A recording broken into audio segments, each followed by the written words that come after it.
Hey, welcome to Behind the Build. In this episode, we'll be covering various landscape techniques and some things to play around with and keep in mind when you're working on any kind of LEGO landscape, whether it's jungle, an icy plain, a beach, a desert, or anything else. So let's get started.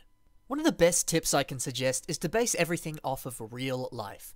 Ask yourself, if this was real life, would what I'm doing be making sense? For example, when building a beach, sure, you could simply add tan bricks up against some blue bricks, but let's take this a step further. In real life, you'd have your waves crashing up against the sand. Naturally, in real life, this causes the sand to get soggy, and they become a darker colour. Well, simply translate that into LEGO. Instead of just using tan plates, transition the tan into dark tan, and then go into water, mimicking real life. The length of the dark tan bricks is really up to you. But again, one suggestion is to relate that back to real life. How high do the waves normally flow up onto the shore? Then replicate that in LEGO. Adding on to that, the sand at a beach isn't typically all one layer. It ebbs and flows. People have often walked on the sand, or even driven over it. So it's not always common to see perfectly still and flat sand. So add some depth to it. Just use trial and error and play around here. Use bricks and plates just to give your sand some depth. That said, sand can sometimes be relatively undisturbed. So ask yourself, what would the people in this made-up world that you're creating be doing here? Is the beach you're building a faraway deserted island where humans haven't been in years? Or is it a busy local beach where people visit daily? You'll need to factor this in. A less visited beach might have some more obvious footprints in the sand, and maybe even use tiles to represent the sand instead of the plates. This could allow for it to have a very much more undisturbed look. Or if it's a busier beach, you could use lots of plates placed in a manner that reflects that people have been walking over it a lot. Or hey, maybe there's a happy middle ground between the two. If you want to keep adding more detail and just play around a bit more with techniques, maybe there's some shells or rocks on the beach. These could simply just be studs, or even some specialized parts, or hey, maybe you even want some larger elements like some brick-built rocks, or maybe even some palm trees. Again, just play around and see what you can create. And don't forget too to look around for inspiration. Visit a beach or any location similar to the landscape that you're building and study how the landscape works. What's happening? What is nature itself actually doing? And then apply that to the mock. Or failing that, just Google some images. Sometimes all your homework has already been done for you. And also be sure to check out mocks that other people have made that are similar to yours. Simply just Google LEGO Beach on Flickr or Google and see some of the awesome things that other people have done and let that inspire you. Let's move on to water techniques. So, you could just simply use a bunch of blue bricks and white plates to act as water, but again, factor in what happens in real life. Things like waves, rubbish, sharks, people, or anything appear in the water, and it's important to add in some of those little details for yourself. While blue and white bricks for water works, it's a little less realistic color-wise. Maybe change some of the white to trans-clear parts, or even look into some other LEGO water techniques online. There are countless to pick from. Look around and see what you can find. I'll cover some of my favorites with you now. I love using these trans light blue tiles for water. The color is just perfect, and the fact that they're trans-colored parts allows you to have a lot more room to play with. Check this out. If you place these on top of blue bricks, it almost adds a sense of depth to the pieces. It adds more life and color to it, like typical water.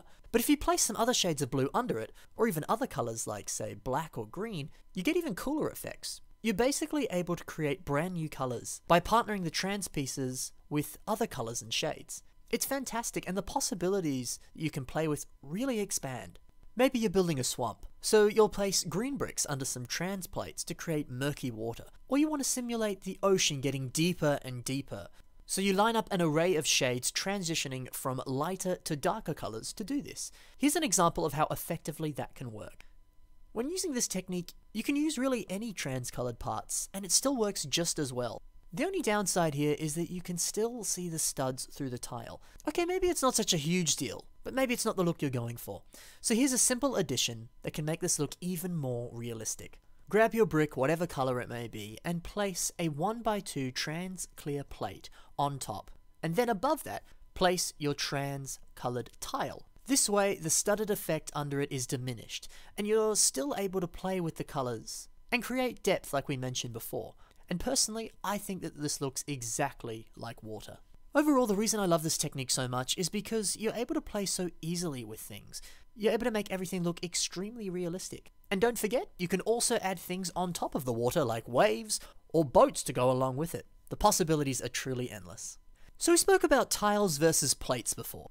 This can easily be translated to snow techniques too. Heck, you can do some really fun things with maybe tracks left behind after a minifigure has walked past, or maybe even a droid has gone through.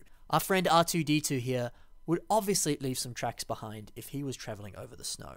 And this is easily achieved with tiles contrasting with the plates. Playing with textures is a great way to create some really cool effects. Again, apply what you build to how things would naturally work in real life. Another example of this is the Captain America versus Agent Venom mock that I've created. Here Captain America is throwing his shield over the snow, and obviously with the force that Steve Rogers himself would be throwing the shield at, he's kicking up a bit of snow with it, much like we see here.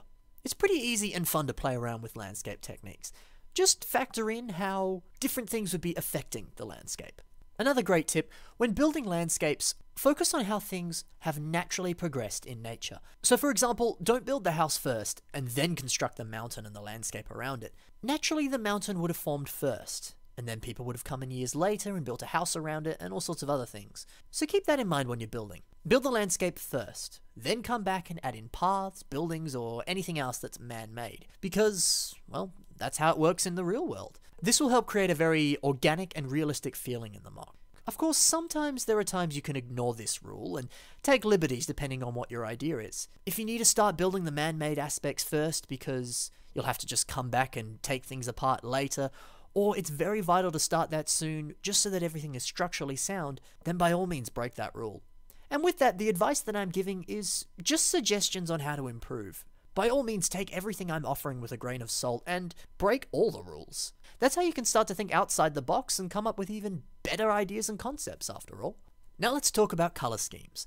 Before you start, it's always nice to establish the colors that you plan on using. This is important to decide early so that you avoid making a mistake like, say, using dark bluish grey for rocks on your mock, but then realizing later that you want to use those for a base or building that you're planning on putting on the diorama in the future. Sure, it's fine to work with using the same color throughout the mock. In fact, sometimes it's nice to create unity, but sometimes it can be a bit visually confusing when natural elements or man-made structures share the same color. Sometimes it's hard to know where one ends and one begins. Visually, things tend to look a lot nicer when they can be more easily identifiable and when clear distinctions are made between the various elements of the mock itself. If you really need to use the same color throughout, maybe consider using a different texture. Maybe the rocks will be very smooth, but the buildings, which will be the same color, have a rougher, studdier texture to them. Or maybe they're greebled instead.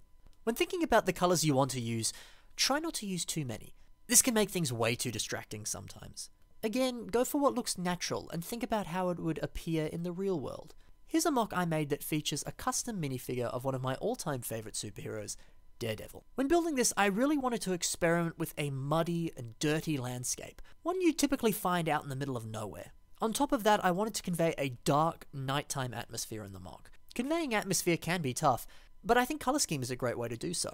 I made sure to use very dark and dull colors. For example, dark tan, dark brown, reddish brown, dark bluish grey, grey, etc. Sure, there are some other accent colors used throughout, and you could argue that they maybe disrupt this darker atmosphere, but they're used in very small amounts, so it becomes less of an issue. When playing with the dirt landscape, I specifically decided to use dark brown and regular reddish brown alongside dark tan, because these colors naturally are very close in terms of saturation and color. They complemented each other and look like what you'd see in nature. I decided to use dark brown and regular reddish brown specifically because it's a great way to add depth and detail to the landscape by playing with these lighter and darker shades. Overall, when the mock was completed, the landscape and the factory very much gave out this darker atmosphere, and I think that's because of the color scheme.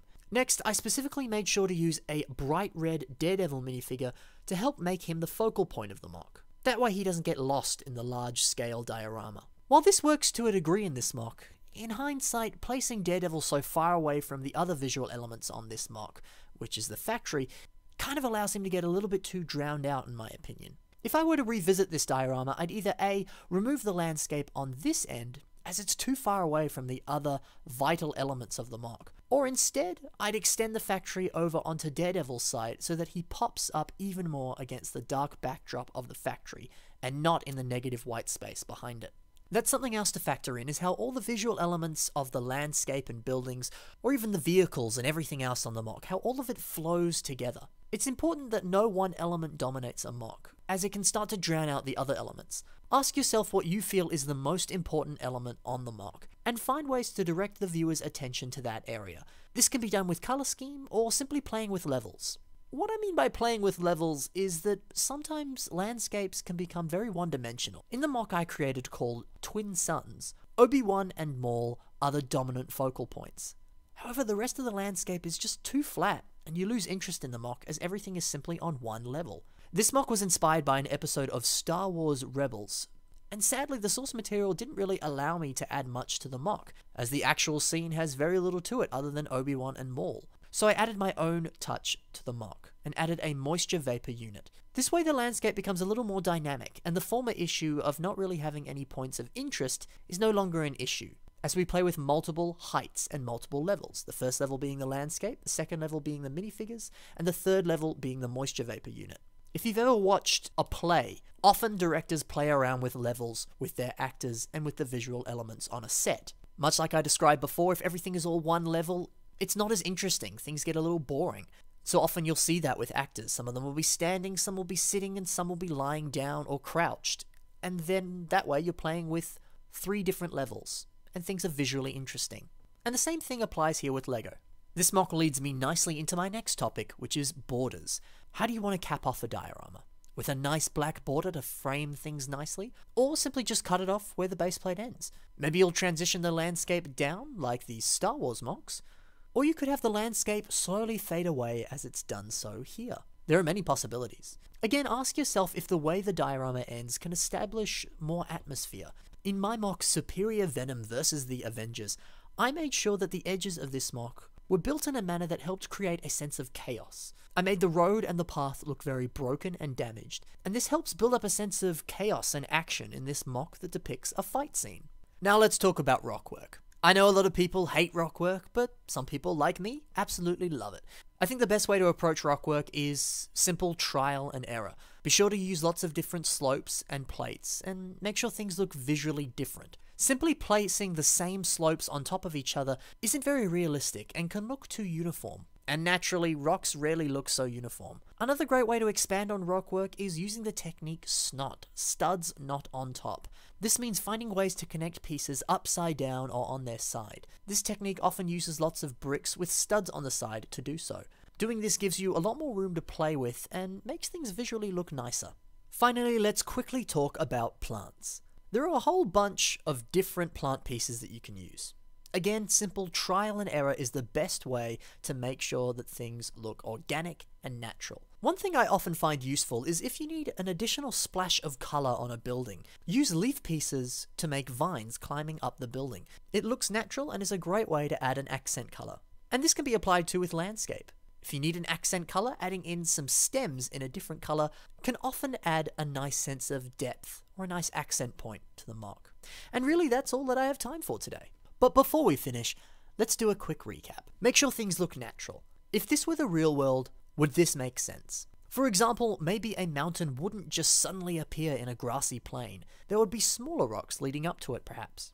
Plan ahead with your colour scheme and see if you can use it to create atmosphere in your MOC. Be sure to think about a border too, and how that could help convey a story or set a mood throughout the diorama. Also play around with different techniques and experiment and play. Don't forget to have fun. And hey, if you want even more inspiration and tips, be sure to take a look at Derfel Cadarn's guide over on Eurobricks called A Detailed Guide to Building a Medieval Village. It has lots of tips and goes into a lot of detail. And a lot of what's said is extremely helpful if you're building something castle or fantasy related, but a lot of those ideas can be applied to anything in my opinion. That guide has been a massive inspiration for me, and I highly recommend looking at it. The link to that will of course be in the description. Anyway, that's it for me guys. Happy building. I'll see you in the next episode of Behind the Build where we'll discuss... Well, why don't you let me know? What's something that you would like to see discussed in the next episode? Sound off in the comments and let me know. I want to be sure to go into a little bit more detail on some of the things I briefly discussed in this video, but what else would you like to see? I'd love to hear your suggestions.